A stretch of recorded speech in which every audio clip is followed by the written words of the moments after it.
আসসালামু আলাইকুম, সবাই কেমন আছেন? সবাইকে আমি নতুন আরও একটা ভিডিওতে স্বাগতম। তো হঠাৎ করে যেহেতু বাড়িতে আসছি, তো বাড়িতে আসার কারণ হচ্ছে আমার ভাইবা পরীক্ষা। তো আমার ভাইবা পরীক্ষা দেওয়ার জন্য হঠাৎ করে আর কি বাড়িতে আসলাম। আগের দিন পরের দিন পরীক্ষা ছিল, আর আগের দিন আর কি বাড়িতে আসছি, আবার পরীক্ষা দিয়ে এই দিনই মানে ব্যাক করছি। রাতের বেলা আসছি পরীক্ষা দিয়ে, আবার রাতের বেলা ব্যাক করছি।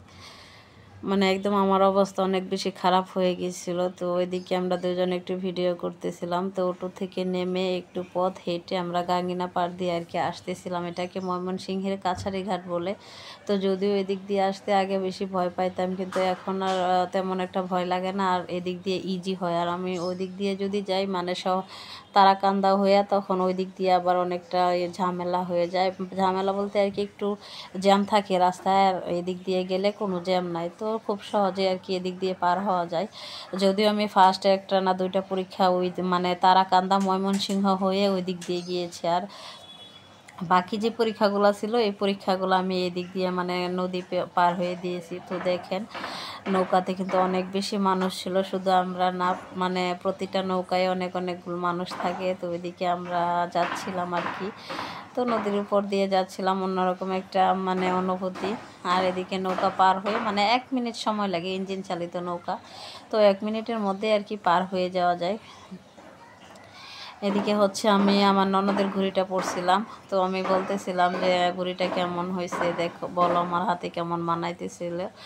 তো এটা ওটা বলছিলাম। আর এদিকে এটা ছিল পার্ক। তো এখানে আমার হাজব্যান্ড দেখাইতেছিল যে সকালবেলা নাকি এখানে অনেক বড়, মানে এটা পার্কের ভিতরে, সারা পার্কে মানে বাজার নিয়ে বসে, যেহেতু নদীর পাড়ে পার্কটা। তো নদীর ছোট ছোট মাছ, অনেক দেশীয় খাবার আর কি তরতাজা সকালবেলা নিয়ে বসে। তো আমার ওইখানে যাইতে অনেক মন চাইছিল। যেহেতু আমার পরীক্ষা 9টা থেকে, তো আমরা 7:30টার মধ্যে আর কি বের হয়েছি। তো অবশেষে এই যে আমার প্রিয় কলেজে এসে পড়লাম। আজকে ফার্স্ট টাইম কিন্তু আমি কলেজে আসলাম। আমার ননদই আমার সব কাজকর্ম করে দিয়েছে, ভর্তি থেকে নিয়ে সব ধরনের কাজ সেই করে দিয়েছে। আমি শুধু পরীক্ষা দিছি আইসা। তো পরীক্ষা দিছি কিন্তু অন্য কলেজে, নাসিরাবাদ। আর আমার কলেজের নাম ছিল আনন্দমোহন কলেজ। তো ফার্স্ট টাইম কলেজে বিসমিল্লাহ বলে ঢুকে পড়লাম। আর এত রোদ ছিল দেখেন, রোদের তীব্র তাপ দেখাই যাচ্ছে, বোঝাই যাচ্ছে। তো আমি আমার হাজব্যান্ডকে নিয়ে আসছিলাম, আর বলতেছিলাম যে আজকে আমার মনের আশা পূর্ণ হইল। কত মেয়েরা তাদের হাজব্যান্ডদেরকে নিয়ে পরীক্ষা দিছে, কিন্তু তুমি আমাকে কখনো নিয়ে আসো নাই পরীক্ষার হলে। যদিও আমার মেনলি যে সাবজেক্টগুলো ছিল সেই পরীক্ষাগুলোতে আমি আমার হাজব্যান্ডের সাথে আসতে পারি নাই, কারণ আমার হাজব্যান্ড তো আর 5 জনের মতো না, সে চাকরি করে ঢাকায় থাকে, আমিও ঢাকায় থাকি। তো আমাকে ছুটি মানে ওর পক্ষে সম্ভব না যে এতদিনের ছুটি নিয়ে আমাকে পরীক্ষার হলে গিয়ে মানে দিয়ে আসবে, নিয়ে আসবে। তো এই হচ্ছে কথা। সে বলতেছিল আমি তো চাকরি করি, আমি কিভাবে তোমাকে পরীক্ষার হলে নিয়ে যাব বলো। তো এটা যেহেতু ভাইবা পরীক্ষা ছিল, একদিনের ছুটি, সে অনেকভাবে অনেক কষ্ট করে ম্যানেজ করে আমাকে নিয়ে গেছে। তো আমাদের কলেজ মানে আমাদের কক্ষগুলা ছিল একদম ভিতরে, আর এদিকে পরীক্ষার মানে কলেজের পরিবেশ মানে একদম বাজে অবস্থা ছিল, নোংরা ছিল ভিতরে। আমি ভাবছি অনেক মনে হয় সুন্দর, তো যেহেতু প্রথমেই সুন্দর, আর আসলে এগুলো ক্লিন করা হয় না, আর বৃষ্টি টিষ্টির দিন, এই জন্য আর কি ভিতরে অনেক বৃষ্টি পানিও ছিল। তো এদিকে আমি একটু একটু আর কি ভিডিও করে নিচ্ছিলাম, যদিও অনেক সুন্দর লাগছিল ভিডিও করতে। তো এখনও পুরোপুরি সব স্টুডেন্ট আসে মানে শেষ করে নাই, আমরাই কয়েকজন গিয়েছি। তো আমরা আর কি 9টার মধ্যে এখানে উপস্থিত ছিলাম। তারপরে যে আস্তে আস্তে আর কি উপরে উঠে পড়ছি দোতলায় না, সরি 3তলায়। আমাদের পরীক্ষাটা 3তলায় ছিল। আমাদের বিভাগ হচ্ছে মানে রাষ্ট্রবিজ্ঞান বিভাগ ছিল আমাদের 3তলায়।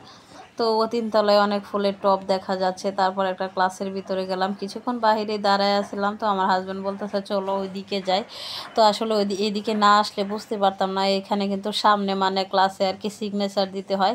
একটা সিগনেচার নিছে ওনারা, তো সিগনেচার নিয়ে তারপর হচ্ছে ভাইবা রুমের সামনে গিয়ে লাইন ধরে দাঁড়ায় থাকতে হয়। তো অবশেষে এই যে আমরা পরীক্ষা দিয়ে বের হয়ে গেলাম। কলেজটা কিন্তু সামনের মানে পরিবেশ অনেক সুন্দর ছিল, যদিও ভিতরে একটু মানে অপরিষ্কার, নোংরা, বৃষ্টির পানি, আরও নতুন করে ভবন হচ্ছে এই জন্য। তো সে বলতেছিল চলো একটু ভিতরে নিয়ে হাঁটায় আসি। আর দেখেন ভিতরে কত পরিমাণ রোদ ছিল, আর অনেক বেশি ক্ষুধার্তও ছিলাম। সকালবেলাতে এমন কিছু খায়া বের হয় নাই, আর আমার হাজব্যান্ড তো একদমই কোনো কিছু খায় নাই। আর এদিকে দেখেন এগুলা কি, আপনারা চিনেন কি না। তো পরীক্ষা শেষ করে আমরা হচ্ছে পার্ক পর্যন্ত আর কি কলেজ থেকে রিক্সা করে আসছি। আইসে আমার হাজব্যান্ড খাবার কোনো কিছুই পাইতেছিলাম না, যেহেতু মানে 12টার মতো বাজে তখন, দুপুর টাইম, খাবারে তেমন কিছু নেই, বিকেলবেলা পাওয়া যায়। তো এদিকে অনেক বেশি ক্ষুধার্ত ছিলাম, আমার হাজব্যান্ড তো একদমই বাসা থেকে খেয়ে বের হয় না, আমি একটা শুধু রুটি খেয়ে বের হয়েছিলাম। তারপর দুজনে মিলে ঝালমুড়ি খাইলাম, আর ঝালমুড়িটা মোটামুটি মজাই ছিল। তো কিন্তু আমার হাজব্যান্ড বলতেছিল এইটুকু ঝালমুড়ি 20 টাকা করে নিয়েছে, 40 টাকা ঝালমুড়ি খাইছি দুইজন। তো খাওয়া দাওয়া শেষ করে বাড়িতে এসে পড়লাম, দেখেন এই যে আমার কুটি মা মাছ কাটতে বসে গেছে। তো একদম তরতাজা মাছগুলা ছিল। আর এদিকে আমার শাশুড়ি যে আমাদেরকে ব্যাগ বুসকা ভরে ঢাকা শহর সবসময় দিয়ে দেয়, এটা নতুন না। তো এখানে দুধ ছিল 7 কেজি, তারপর কচু শাক, গাছের আলু, তারপর মাছ, হাঁসের গোস্ত সব মিলিয়ে আর কি দিয়ে দিয়েছিল।